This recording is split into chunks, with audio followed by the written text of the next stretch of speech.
అంటే నేనేమనను, ముందు నుంచి పాపం కేసీఆర్ గారిని తప్పించి ఆ కుర్చీని గుంజుకోవాలని హరీష్ కేటీఆర్ పోటీ పడుతున్నారు.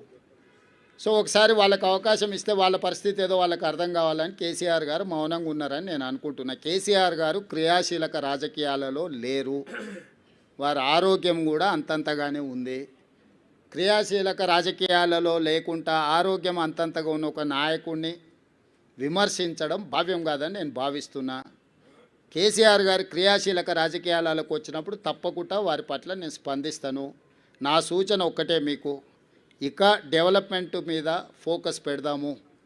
రాబోయే 2 సంవత్సరాలు ఫోకస్డ్గా మన రాష్ట్రాన్ని అభివృద్ధి చేసుకుందాము, సంక్షేమ పథకాలు అమలు చేద్దాము, రాష్ట్ర ఆదాయాన్ని పెంచుకుందాము, వనరులను సమకూర్చుకుందాము, అభివృద్ధికి సహకరించండి అని ప్రధాన ప్రతిపక్షం హరీష్ కేటీఆర్కి చెప్తున్నా, కేంద్రం నుంచి నిధుల కోసం సహకరించమని కిషన్ రెడ్డి గారికి చెప్తున్నా. మనమందరం కష్టపడతాం, మీరు కూడా ఈ కష్టాన్ని గుర్తించి ప్రజలకు చెప్పండి అని మీకు కూడా విజ్ఞప్తి చేస్తున్నా. అంతే తప్ప ఇంకా రాజకీయ విమర్శలకు తావు లేదు, అవసరం లేదు.